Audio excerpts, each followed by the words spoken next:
Salam əziz abituriyentlər. Bu kanalda artıq toplu, güvən, MHM, eyni zamanda qəbula düşən sınaqların izahlarını paylaşacağıq. Əgər siz də yeni videolarımızdan tanış olmaq istəyirsinizsə, kanala abunə olmağı unutmayın. Deməli, gəlin başlayaq. Deməli, birinci sual deyir ki, yer dəyişmənin zamana görə dəyişmə yeyniyini xarakterizə edən fiziki kəmiyyət. Yer dəyişmənin dəyişmə yeyniyini xarakterizə edən bilirik ki, yer dəyişmə x hərfi ilə işarə olunur. Dəyişmə yeyniliyi deyəndə x bölünsün t. Bu da bizə nəyi verir? V-ni, sürəti verəcək. Deməli, yer dəyişmənin dəyişmə yeyniyini xarakterizə edən kəmiyyət sürətdir. 2. Mexaniki hərəkət zamanı aşağıdakı kəmiyyətlərdən hansı sıfıra bərabər ola bilər? Biz demişdik ki, sıfıra bərabər ola bilən kəmiyyət yer dəyişmədə nə vaxt başladığı yerə geri qayıtdıqda. 3. Ədədi qiymətcə vahid zamanda yer dəyişməyə bərabər olan fiziki kəmiyyət. Vahid zamandakı yer dəyişməyə sürət deyilir. Sürət vahid zamandakı yer dəyişmədir. 4. Verilmiş hərəkət şəraitində ölçüləri nəzərə alınmayan cisim, bilirik ki, verilmiş şəraitdə ölçüləri nəzərə alınmayacaq dərəcədə kiçik olan cismə biz deyirik maddi nöqtə.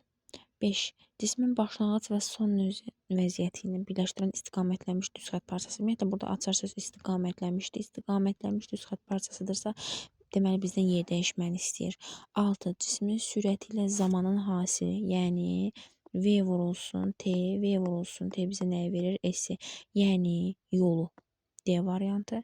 Cismin digər cisimlərə nəzərən zaman keçdikcə fəzada vəziyyətini dəyişməsi mexaniki hərəkət olacaq. 18-ci sual. Bərabər sürətlə hərəkət edən cismin getdiyi yolun zamandan asılılıq qrafiki verilib. Cismin sürəti nəyə bərabərdir? Bilirik ki, sürət bərabər sürətlə hərəkətdə V bərabərdir. S bölünsün T hərfi ilə işarə olunacaq. S-imiz nə qədərdir? Məsələn, 20. Əgər 20-dirsə, S-imiz zamanımız ona uyğun olaraq 4-ə bərabər olacaq. Deməli, onda 20 bölünsün 4 bizə nəyə verəcək? 5-i. Deməli, bizim sürətimiz nə olacaq? 5 metr böl saniyəyə bərabərdir. 9-cu sual. Gəlin 9-cu suala baxaq. Bir dəqiqə. Bərabər sürətlə hərəkət edən cismin sürətinin modulunun zamandan asılılıq qrafiki verilmişdir. Cismin 20 saniyə müddətində getdiyi yolu hesablayın. Qrafikdən görürük ki, bu qrafik V-nin konstant olduğu qrafikdir. Yəni, V qiymət və istiqamətcə sabitdir. Düzxətli bərabər sürətlə hərəkətdir. Biz demişik ki, düzxətli bərabər sürətlə hərəkətdə zaman keçdikcə sürət dəyişmir. Görürük ki, sürət 40-dır. Deməli, burada zaman artdıqca sürət ilə 40 olaraq da qalacaq. 20 saniyədə getdiyi yol S bərabərdir VT-dir. Yəni, 40-ı vuracaq 20-yə nə eləyəcək? 4800. 800 metr, o da 0,8 kilometr olacaq. 10. Bərabər sürətlə hərəkətdə yolun zamanın asılılıq qrafiki verilib. Ümumiyyətlə, biz bilirik ki, bərabər sürətlə hərəkətdə düsturumuz V bərabərdir, S bölünsün T-dir. Burada sürət konstantdır, S T-dən düz mütənasib asılı olacaq. B variantı. 11-də bərabər sürətlə hərəkətdə sürətin zamanı dedik ki, bərabər sürətlə hərəkətdə sürət, qiymət və istiqamətcə dəyişmir. Onda C variantı olacaq. 12. Cismin sürətinin modulunun zamanın asılılıq qrafikinə görə 2 saniyədə getdiyi yolu hesablayın. Baxın, yenə də bərabər sürətlə hərəkətli qrafikdən görürük. Yəni, zaman keçdikcə sürət dəyişməyəcək, elə 10 olaraq da qalacaq. Onda bizim getdiyimiz yol S bərabərdir, V vurulsun T-yə bərabərdir. V 10-dur. T-miz də olacaq 2. Bu da bərabər olacaq 20. Deməli, bizim getdiyimiz yol nə qədər olacaq? 20 metrə bərabər olacaq. 13. Cismin sürətinin zamandan asılılıq qrafikinə əsasən müşahidəyə başlayandan 4 saniyə ərzində getdiyi yolu hesablayın. Sürət yenə də dəyişməyəcək. 5-dir. 4 saniyə müddətində 5 metr böl saniyə sürətlə hərəkət edən cisim 20 metr yol gedəcək. 20. 14. 90 km bölünsün saat sürətinin, yəni kilometr böl saatı metr böl saniyə ilə ifadə edir bizə. Bilirik ki, baxın, 90-ı, ümumiyyətlə 90 vurulsun. 1 kilometrimiz 1000 metrdir. Saatımız da 3600 saniyəyə bərabərdir. Onda yaza bilərək 1000 bölünsün 3600. Sıfırlar ixtisar gedər. 9 ilə 36 ixtisar gedər 4. 1000 bölünsün. Burada sıfırın biri gedib. Burada 2 sıfır. 100 bölünsün 4 25. Deməli cavabımız nə olacaq? 25 metr böl saniyəyə bərabər olacaq. Daha sonra 15-ci sual. Yenə 54 kilometr böl saatı metr böl saniyəni ifadə elə deyir. 54 vurulsun yenə 1000 bölünsün 3600. Bunlar ixtisar gedir. Sıfırlar 36 ilə 54-də 9 ixtisar apara bilsək, burada 4 qalır, burada 5 qalır. 5 ilə 4-ü də 2 ixtisar aparsaq 9 dəfə burada 6 qalır. 6 ilə 4-ü ixtisar aparsaq 3 bölü 2 1,5. Burada 0 nə eləyəcək? Vurulsun. O da eləyəcək 15. Deməli cavabımız nə olacaq? 15. 16. Düzxətli bərabər sürətli hərəkət zamanı bilirik ki, düzxətli bərabər sürətli hərəkətdə sürət, qiymət və istiqamət nədir? Konstantdır. Baxın, olacaq C variantı. 17. Bir düzxət üzrə hərəkət edən iki maddi nöqtənin koordinatının zamanın asılılıq qrafik verilib. 3-cü saniyədə maddi nöqtələr arasındakı məsafəni hesab edilir. Onsuz da bizdən hər iki cismin məsafəsinin zamandan asılılıq qrafikini verdiyinə görə, yəni koordinatının zamanın asılılıq qrafikini verdiyinə görə 3-cü saniyənin sonunda bunlar hər ikisi eyni koordinatda olacaqlar. Yəni 25 nöqtəsində olacaqlar. Demək ki, onda onlar arasındakı məsafə 0-a bərabər olacaq. 18-də də yenə də cisimlər müşahidəyə başlayan 4-cü saniyənin sonunda onlar arasındakı məsafə yenə də 4-cü saniyənin sonunda baxın kəsişiblər. Yəni eyni nöqtədədirlər. Onda onların arasındakı məsafə yenə 0-a bərabər olacaq. Bir düz xətt üzrə hərəkət edən iki cismin koordinatının zamanın asılı qrafiki verilib. Müşahidəyə başlayandan sonra hansı zaman anında cisimlər görüşüb? Baxın, bilirik ki, görürük ki, bir bu nöqtədə, bir də baxın bu nöqtədə bu cisimlər görüşüb. Bunlar zaman anına biri 1 saniyə, digəri isə 4 saniyə. Deməli cavabımız olacaq 1 və 4. 19 birinci və 4-cü olacaq C variantı. Sonra 20. Yenə bu cisimlərin müşahidəyə başlayandan sonra hansı zaman anında görüşüblər? Baxın, biri bu nöqtədə görüşüblər, bir də bu nöqtədə görüşüblər. Harda olub? 1-ci və 5-ci saniyədə. 1 və 5 saniyədə olacaq Y variantı. 21. X oxu üzrə düzxətli bərabər sürətli hərəkətdə cismin sürətinin modulunun, yəni cismin sürətinin proyeksiyasını hesablayın deyir. Bilirik ki, Vx bərabərdir Sx bölünsün T'dir. Sx-imizin da düsturu x çıx x0'dır. Yəni son koordinat çıx başlanğıc koordinat. Əgər bizdən x oxu üzrə istəyirsə, y oxu üzrə istəyirsə, onda y çıx y0 yazacaq. Bölünsün T. X çıx x0 baxın B variantı. Deməli doğru cavab olacaq B variantı. 22. Düzxətli bərabər sürətli hərəkət edən cismin sürəti adi sürət düsturudur. V bərabərdir S bölünsün D olacaq. A variantı. 23. Düzxətli bərabər sürətli hərəkət edən cismin hərəkət müddəti, yəni bizdən T-ni istəyir. S bərabərdir V vurulsun T-dən. T-ni tapanda olacaq S bölünsün V olacaq cavab. 24. Düzxətli bərabər sürətli hərəkətdə gedilən yol nəyə bərabərdir? S bərabərdir VT-dir. Bərabər sürətli hərəkətdə gedilən yolun düsturu VT-dir. Düzxətli bərabər sürətli hərəkətdə yer dəyişmənin proyeksiyasını hesablayın deyir. Yəni proyeksiya olduqda yenə VXT olacaq bu səfərdə. 25-ci sual, 26-cı suala gəlirik. Yer dəyişmənin düzgün tərifi hansıdır? Bilirik ki, yer dəyişmə başlanğıc və son nöqtəni birləşdirən istiqamətlənmiş düzxət parçasıdır. Baxın, C variantında başlanğıc və son nöqtəni birləşdirən düzxət parçası, amma Y variantında son vəziyyəti birləşdirən istiqamətlənmiş düzxət parçası. Deməli, açar sözümüz olduğuna görə cavabımız olacaq Y variantı. Trayektoriya nədir? Maddi nöqtənin hərəkəti zamanı bəlli cızdığı xətt trayektoriyadır. Məsələn, qar üstündə pişiyin ayaq izləri. 28. Düzxətlə bərabər sürətlə hərəkət edən maddi nöqtənin koordinat zamanı bərabər sürətli hərəkətdirsə, deməli burada bilirik ki, bərabər sürətli hərəkətdə Sx-ımız Vx vurulsun T'dir. Buradan gətirib biz Sx-in yerinə x çıx x0 bərabərdir Vxt yaza bilərik. Buradan onda biz x-i tapsaq, x-ımız bərabər olacaq. x0 üstə gəlinsin Vt. Vxt. Deməli, x0 plus Vxt olacaq D variantı. Deməli cavabımız olur D variantı. 29. Düzxətli bərabər sürətli hərəkətdə gedilən yol ilə yer dəyişmənin vektoru arasındakı hansı münasibət doğrudur?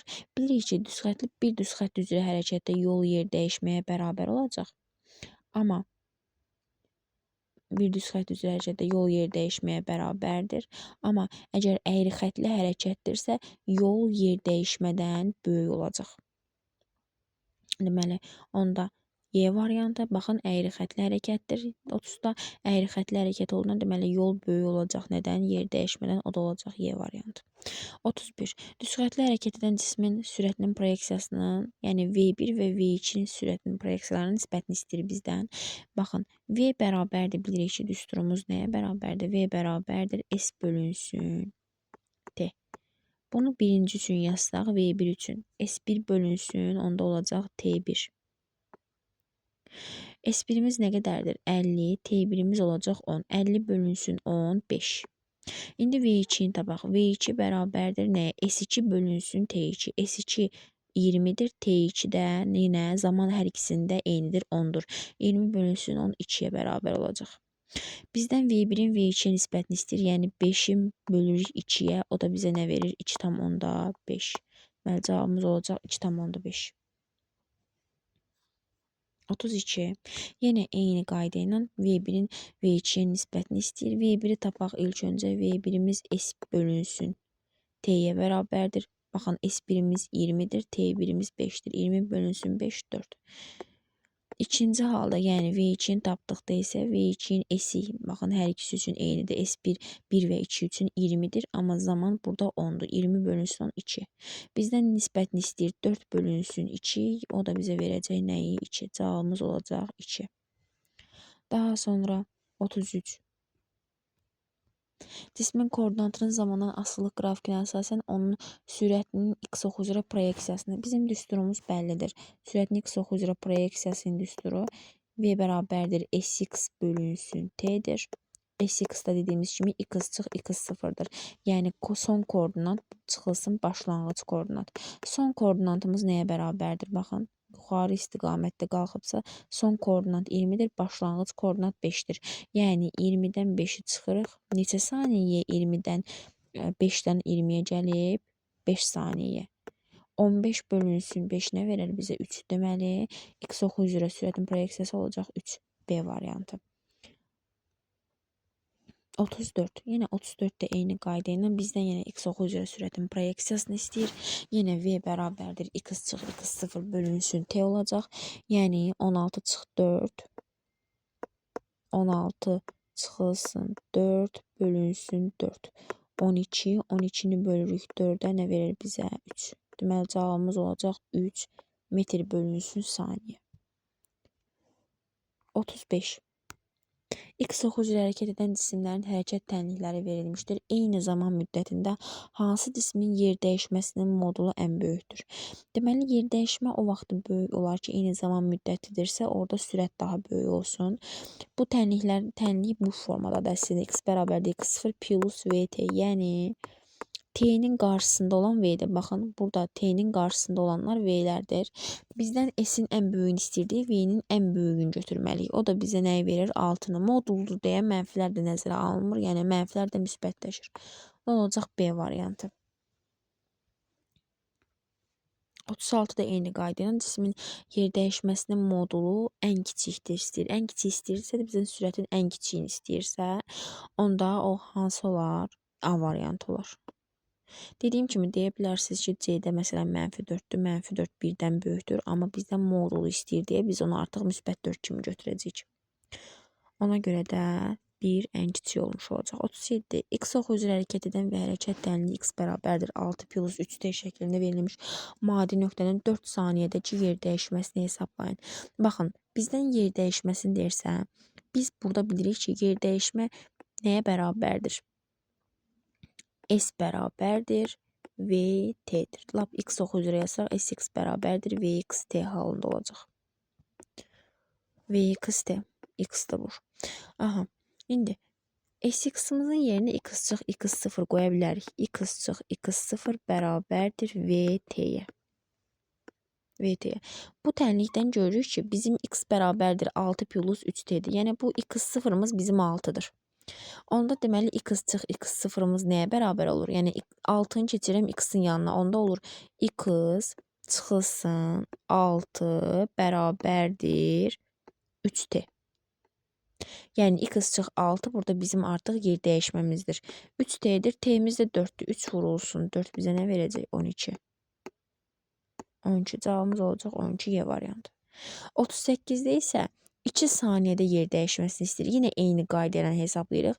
Yəni yenə 6t ilə hesablayacaq. 6 vurulsun 2 yenə 12 olacaq. D variantı. 39. 1800 santimetr bölünsün dəqiqə neçə metr böl saniyədir? Gəlin hesablayaq. 1800 1 metrimiz 100 santimetrdir. Biz santimetre metrə çeviririksə, onda nə edirik? Yazırıq 100'də 1. Bunu bölürük. Dəqiqəmiz də saniyəyə çevirməliyik. Bir dəqiqəmiz nə qədərdir? 60 saniyədir. Bu da 60 saniyə olacaq.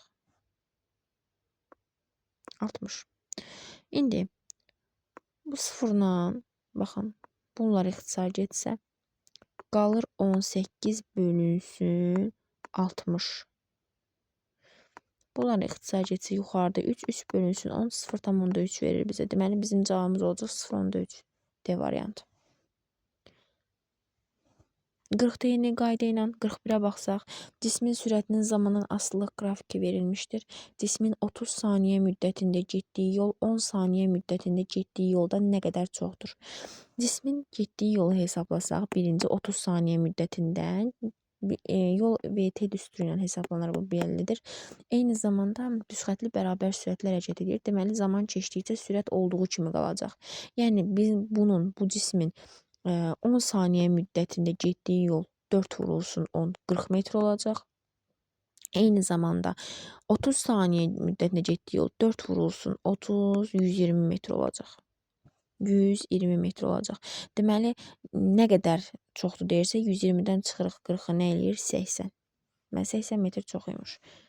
Eyni şəkildə 42 cismin 20 saniyə müddətində getdiyi yol 10 saniyədə getdiyi yoldan nə qədər çoxdur? Yenə S bərabərdir V vurulsun T olacaq. V'miz 4'dür çünki düzxətli bərabər sürətlə hərəkətdə. 4 vurulsun 10 40. Digər halda isə 4 vurulsun 20, yəni 20 saniyədə getdiyi yol olacaq 80. Nə qədər çoxdur 80 40-dan? 40 metr qədər. C variantı. Bizdə nə qədər deyirsə çıxırıq, dəfə deyirsə bölürük. 43. X oxu üzrə hərəkət edən iki cismin hərəkət tənliyi x1 bərabərdir 5 çıxılsın 2t, x2 bərabərdir 2t çıxılsın 5 şəklində verilib. Onların nə qədər vaxtdan sonra görüşdüyünü hesablayın. Yəni cisimlər əgər görüşürsə, deməli onların koordinatları bir-birinə bərabər olacaq. Bərabərləşdirməliyik. Yəni 5 çıxılsın 2t-ni bərabər eləyərik 2t çıxılsın 5-ə. Eyni zamanda bu istiqaməti gəlsə 4t bərabərdir olur 10. 10. Buradan da t'miz nəyə bərabər olacaq? 2,5. 2,5. Deməli 2,5 saniyədə görüşəcəklərmiş cisimlər. Sonra 44'də yenə bu şəkildə verilir tənliklər. Onların nə qədər vaxtdan sonra görüşdüyü, yəni x1 x2-yə bərabərdir. Yəni 5 çıxılsın 3t bərabərdir 4t çıxılsın 9. Bu 5'dir. 5 bu istiqamətdə gedəndə 7t bərabər olur 14'ə. T də bərabər olacaq 2. Cavabımız olacaq 2 saniyə. 2 saniyədə görüşürlərmiş bu cisimlər. 45. X oxu üzrə düz xətlə hərəkət edən cismin koordinatının zamandan asılılıq qrafiki verilib. Bu cismin 6 saniyə ərzində getdiyi yolu hesablayın. Biz bilirik ki, cisim yuxarı istiqamətdə atılıbsa, baxın, tam bu nöqtəyə, yəni maksimum nöqtəyə 10 metr hündürlüyə qalxacaq. Eyni zamanda bu 10 metr hündürlükdə təzədən aşağı gələcək. Baxın, bu 10 metr hündürlükdə buradadır. 10 metr qalxırsa, yəni aşağı gəlmək üçün 10 metrdə düşməlidir. Əgər bu cisim ümumi Baxın, qalxmaya və düşməyə 6 saniyə vaxt sərf edibsə, biz bilirik ki, cisim şaquli yuxarı atılanda nə qədər müddətə qalxırsa, o qədər müddətə düşür.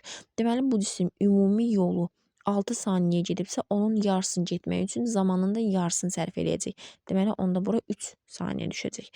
Cismin deməli 3 saniyə ərzində getdiyi yol 10 metrdir. 6 saniyə ərzində isə T uçuşdur sanki bu. Yəni cisim həm yuxarı qalxıb, həm də düşüb 6 saniyə müddətində.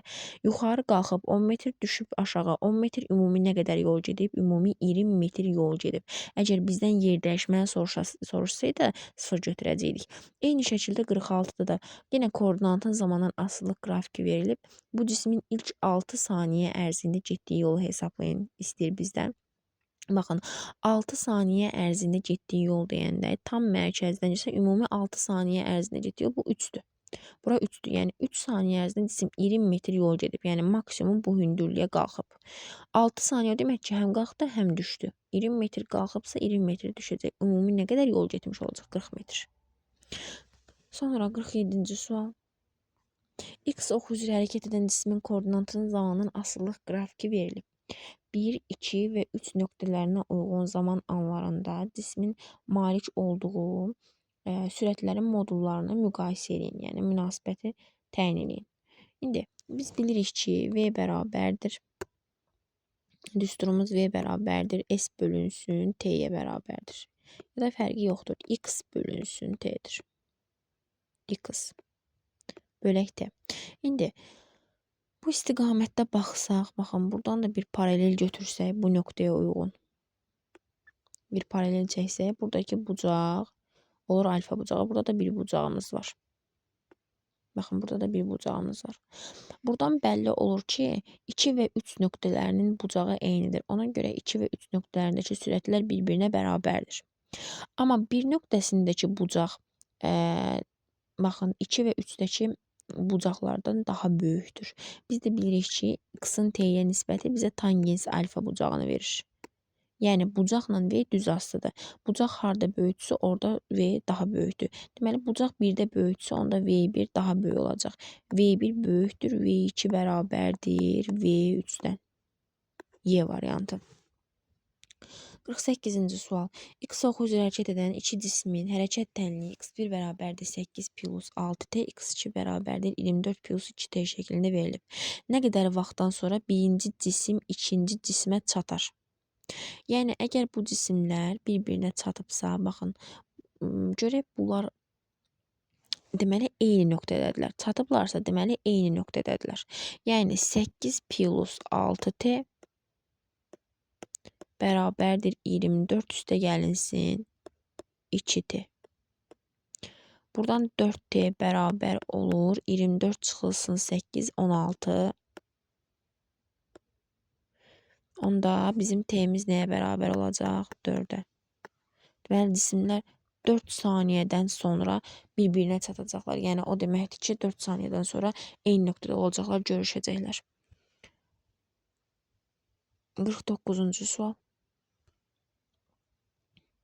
Modulca eyni sürətlə hərəkət edən iki cisimdən biri A nöqtəsindən B nöqtəsinə T1 trayektoriyası üzrə T1 müddətinə, digər isə AB düz xətti üzrə T2 müddətinə gəlir. Müddətlərin nisbətini tapın.